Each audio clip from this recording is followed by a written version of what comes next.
Hi friends, and welcome back to my YouTube channel. Now today's video is much overdue, apologies, but I know that going through training clips, training weeks, talking over my own personal training is really helpful for those of you who follow along with me and or have come from Instagram over to this page and the different cycles and seasons and goals that I've made. And so last fall into early this year, I was on this pathway of this goal, which I set was to try to deadlift 400 pounds again and try to bench press 200 pounds for the first time in my entire life. Now, I had deadlifted 400 pounds before when I was powerlifting back in the day, when I was in my master's program like 7 years ago, and a 200 pound bench press was a lifetime goal, and it was kind of a reach, but I thought it was possible with the right style of training. And so if you've been following along with me for a while, you know that I have a video of me doing my hypertrophy week of training back from fall of 2021. And then if you follow me through this early last year into 2022, you see that in December of 2021, I set like a big PR week, the very last week of the year, and then rolled into the new year into this goal of trying to deadlift 400 pounds and bench as close to 200 as I possibly could before I left Athens, Georgia after finishing my PhD. And so that takes us into why this video is so delayed, because life happened. Finishing a PhD is really hard. We took all of these clips and we have them all stored, and we were ready to pump out all these videos. But then I got hurt. So if you followed along and you've seen my boot scooting video, I ended up a boot, I hurt my foot, it's this whole thing. It ended up being fine, but it put quite a glitch in my training. And so during that time, I was in a boot for 2 weeks, and we just did a modified bench press or didn't deadlift during that time because we were worried it was a stress fracture. It was not. My foot is actually not the problem, which is funny. Looking retrospectively, it wasn't my foot at all. But that kind of just caused us to never pump these videos out there. We got the boot scooting video out because we thought that was more relevant at the time. And I have all this amazing training footage. And so to take you back through the story so you can follow my training a little bit more. In the fall of 2020, I finished my 100K, did the Grand Canyon rim to rim, and then I went into more strength focused training. I told myself I wouldn't run any ultras before I graduated my PhD. I wanted to just focus on training, school, staying healthy, all of those things. And so I did run a good bit in that spring of 2021, but I was lifting quite a bit too. I did my first Olympic weightlifting meet. I was trying to do this goal where I back squatted 300 pounds and ran an ultra the same day. Then I got hurt and life happened once again. And I had a really hard training season through the summer of 2021, going into training for the Wonderland Trail, which I did 2/3 of. And then you can watch that video, my Wonderland video. I had a 40K that might as well have been an ultra, and then I rolled into dissertation data collection. And so during that time, just the only thing that seemed exciting to me were these strength goals. I was training with my coach and assistant coach for the LIST method, Noah Gruber, and just training in person 3 days a week with Noah, having someone there to be accountable during the busyness of finishing my PhD. It was just something that held me accountable, which is really helpful, and it just helped me so much with all that. So I decided, hey, let's set a goal that excites me. And so coming off of that race, and then Wonderland attempt, we had been building a ton of strength that year, and I said, hey, let's go for this goal of let's see if I can deadlift 400 pounds by the time I graduate, right? And 200 pounds potentially, because it was a long shot, but I really believed that we could get pretty close to that, at least in the 180s, low 190s. And so what we ended up doing, we maxed out in December of 2021, and I pulled 364 on deadlift, and I don't even remember what my bench press PR is anymore. Maybe 175, 180, something like that. And so I really had this goal that I truly believed I could pull 400 by the time I graduated. And so through last spring, we really focused on this specifically. That's what a lot of these training clips are going over today. So the reason I love watching back at these training clips is because it just stands for everything that I believe in when it comes to a training program. And that is, you can see that I do a lot of the same stuff over and over, and how hard I'm pushing myself in the gym and what that looks like to push to like RPEs of 8s or 9s or AMRAPs and failures. As you can see in these clips, there's an AMRAP from earlier in January of this year, and then there is also an AMRAP when I left Georgia. So what we ended up doing is we were eyes on the prize, headed towards the goal. January, February, we were training really hard, lifting heavy.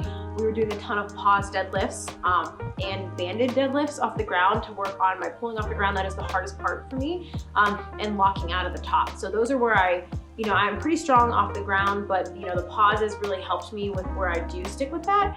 And then locking out at my hips is where I know I have the hardest time. So we really wanted to, you know, add that resistance to my training and challenge those areas that I struggle with. That's a little bit more advanced. We did a lot of speed work deadlifts that are not shown here as well. And a lot of stuff that practice, you know, training my weaknesses while also getting faster with the bar.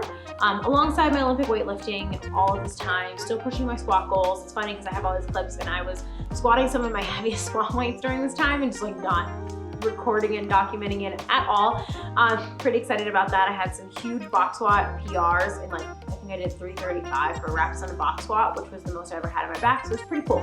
And so deadlifts were going really great. We were doing crazy numbers. I mean, I was pulling like pause deadlifts, like 315 for pause deadlifts, I'm pretty sure at one point in time, if not, it was 305. I was really strong and it felt really good. And I felt like I was going in that trajectory where it seemed realistic and really possible to pull 400 pounds again. And I knew I had done that. I just needed to get the training that would peak me to it. And then there was bench press. And if any lift is a metaphor for the finishing of a PhD, it is my bench press. Bench is my weaker lift. I struggled with bench a lot when I first was powerlifting back in the day. And this is pretty normal for, you know, upper body strength is like harder to develop in female trainees, but it just, I don't like it. So it's also hard for me to get mentally in it. And I felt like every time during this training cycle, my bench was just like the day where I would get in my head. I failed so many reps of bench between fall of 2021 and spring of 2022. I've never failed more reps, but I've never been more determined also to improve. And it's funny because I never reached the goal of benching 200 pounds and I had such a hard time training bench, but bench has been very consistent for me now. It is stronger, my positioning and my like issues I have with my stability with it have improved so much from that training block. So I am a better strength training athlete because of this. So what happened though is January and February, we were doing all this. We did block bench, pause deadlifts, speed lifts, plyo push-ups, all of the things like power generation. I was really focused on this goal. It was so exciting. We were trending that way. And then the boot. And the reason this is so important for this conversation is that this is the best story that I can tell you all because I can't explain how often people ask me, well, how do you handle setback? And how do you handle injury? And how do you handle when your things don't go as planned in training, right? And I have been struggling with symptoms from that injury now still in the middle of November of 2022. I actually have some kind of symptoms flare up this week where I had to like really back off training because of it. And it's just something that is improving drastically, but it's still ongoing. And it's something I've managed this whole year. And it's not ideal, right? And so I was in the boot, and because of that, we didn't deadlift for a few weeks. I was benching with my feet up. My training had to radically change for those 2 months. And then afterwards, you know, we kind of eased back into things because I had to, you know, jump back in and ramp back into that training cycle. And by the time that was all said and done, we were, you know, halfway through April and I was leaving a month in May. And so we kind of ended up losing about 3 to 4 weeks of progress there, even though I was only really technically out for 2 weeks, you know, easing back in and then, you know, going back into your program. And so, you know, we adjusted as best as we could. When I was in my boot and we couldn't do what we, you know, normally do, I was doing, you know, seated good mornings, hamstring curls, you know, whatever quad, RDL stuff, single leg stuff that I could do, and just adjusting and modifying my training in a way that was practical but still allowed me to make progress moving forward, right? Like I was still biking, doing seated skier, I was doing like handstand wall walk practice things just to keep using my upper body. You know, I had fun with it and I got creative and I still chose to find ways to train despite that setback. And so what we did is we pivoted the plan. It wasn't realistic after, you know, losing almost a full month of training for me to be able to peak in the way that we were training to peak, because when you're trying to max out, you want to have like kind of a peak in sort of a deload / taper in your training before that, or you want to train up into that if it's like a heavy top week. It just depends on the approach that you're taking with your training. If you go to my max out videos, you can kind of see how I approached a max out week there at the end of 2021. But what we decided is that instead of trying to go for even a heavy single, since I hadn't been practicing singles, I hadn't really been working in the strength ranges and hadn't got my strength back up to where it was, is instead to just think about the volume, because that's what I was doing a lot of when I was in my boot. And what could I do for volume? So we decided to do AMRAPs on my last week there in Athens. So I did do a max out on bench, since bench was not the most affected. Looking back those clips, I'm honestly astonished that I was flat back, knees up, bench pressing, I believe 145 or 140, which sometimes I forget that I do those things. So anyway, we adjusted, and what I did that week is I did AMRAPs of my deadlift and my bench on my very last day of Corbland on my 29th birthday, the day before I graduated from my PhD, and it was my final week in Corbland, and I love that gym. They are my friend's family, Coach Noah and Coach Corey, now partner with me through the LIST method as one-on-one training coaches and help me with the programming there. Like, just the best training environment and support system that I could have. And so, I trust Noah's judgment on things, and he was like, let's do an AMRAP. I think that's what you're most prepared for. And this is exciting too. And this is where I think that a lot of people think that PRs are just like a 1 rep max, but PRs can be more than that. Like AMRAPs, rep maxes, everything is a PR, but it's the first time you did that. You can truly think about that in your training, right? And so Noah was like, what would be the most exciting? And he's like, let's do 300 for as many reps as you can do. And I was really impressed with that lift. And even though I didn't get to, get that heavy single that I wanted to see where I was at, I pulled 300 pounds 9 times, which is insane. And just, my predicted 1 rep max did land around 400. So if we want to think about me achieving my goals, my predicted 1 rep maxes did get close to those goals. And that was one of the more impressive things I've ever done in my entire lifting career or history. And then we did max out bench press. Clearly I'm not passionate about my bench because I don't even remember what it was. I think it was like 177 when it was all said and done. Maybe 178, I think, is what I ended up getting for my max lift. I'd have to go and add what the kilo plates were on top of those plates in that clip there. But then I did 135 for 12, and I honestly probably could have done more, but I just kind of got in my head and freaked myself out, which is dumb stupid. On my very last day there. And so, that for 12 reps, that's so much further away from your 1 rep max that I don't believe that with the way my bench is limited by my ability to feel comfortable moving heavy weights on bench, that means that I would be able to move anywhere close to what would be that 1 rep max. But I do believe it shows the capacity and potential I did have if I was able to continue on with that training the way they were. So unfortunately through the summer, I went to Iceland for a week. I moved across the country. I decided to spend that summer hiking in Colorado with Regis, doing tons of 14ers, getting back into cardio shape, easing back in. My calf and Achilles are still a huge issue, so squatting was hard, and then easing back in with this fatigue management and stress of all those things and starting my new job. And I feel like now finally back in November, I'm starting to regain strength that I hadn't seen since May when I did move from Athens here with everything I've had going on, easing back into training and the workload, stress, and volumes. But I really enjoyed looking back at these clips, and I hope you can gain something from this video still and see how I approach that training. And if there's anything I can get you to take away from this, is like, please look at that consistency in that training and the effort that I'm putting in. And it's not pretty, and what like true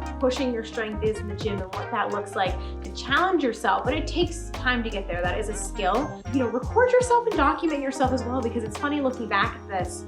I wasn't, life was hard for different reasons than finishing my PhD, but, I loved being able to train in that environment, but it was really cool to see myself do those things and have that training footage and just see how hard I worked for these outcomes at the very end, and how to pivot and adjust when things don't go your way, or you get hurt, or you have setbacks. Like, those are all such important life lessons in general. But when it comes to fitness training and achieving your goals and long-term success in all of your fitness endeavors, having that ability to pivot, adjust, and remain consistent in a realistic way when stuff happens, right? I didn't want to end up in a boot. It affected my running dramatically. I had a setback in lifting, but we came back and we came out of that, and we still are, but I was still finding a way. I was still able to find a way to celebrate my training, perform, show that, work out, adjust for those things. And if you gain any from this, it's not that I'm dumb, stupid, strong.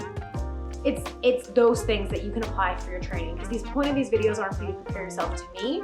It's for you to take what I've practiced and learned over the years and find something within that you need in yourself to apply to your training, right? Isolate the things that are your weaknesses and attack those in your training or your programs or your coach, or not avoiding the things that you're not good at or you struggle with because you're not good at them, so you don't like them. Like, go and do those things, because that's gonna make the goal that you have better. and as well as learning how to see the challenge, face it, and say, okay, well, what can I do to keep moving? What can I do to keep moving forward? Can I adjust? Can I reduce? Can I rearrange? How can I adjust so it's below a threshold of pain and or isn't affecting an injury? Do I need to, work with a DPT like I did to help you figure that out? Like figuring out ways to manage your volume for those things when they come up. And just learning to trust in your body and yourself in the long-term game, and knowing that short-term setbacks don't need to be long-term setbacks. Like we get to make that choice in the moment. And when you train hard, it carries over and it pays off. And all of that hard training, even with the setbacks I then continued to have after graduating and setting those amazing PRs and feeling like I lost that strength with everything I had with the transitioning and all of the new stuff and the changing of the seasons and all of those things is now showing up in my training again because I did that training, because I had that baseline. And this carries over into your hybrid training. The strength seasons they're showing up months later, even though you might feel like you're losing that fitness. All of those things come back around. They all matter. Fitness is never wasted. Strength is never wasted. Those are things that, strength's never wasted is something Coach Noah says, and I think that that's such a powerful statement. And I really hope you enjoyed watching these throwback clips and gained something from this. Go back and watch my week of training from last year, my hypertrophy block. Go watch my max out week from the end of last year, and go and just look through these clips, watch my other videos of me training throughout this with this goal of this road to 200, 400, and failing at my goal. I failed at my goal, but I still succeeded in my eyes. And I think there's a lot that you can take away from this. So if you enjoyed this video, this a little recap of my training, go ahead and like, subscribe, comment if you gained anything from this. If you want to see how I was training this fall, I did have another week of training, hybrid training, because I was training for a 22-mile trail race, as well as getting back into lifting and training. And as if all things go as planned, I have some big training goals for next year. You can stay tuned for that. But otherwise, I hope to see you all in the next video. Again, like, subscribe, comment. Let me know if you love being here. Let me know what you'd like to see next, and I'll check you on the next one.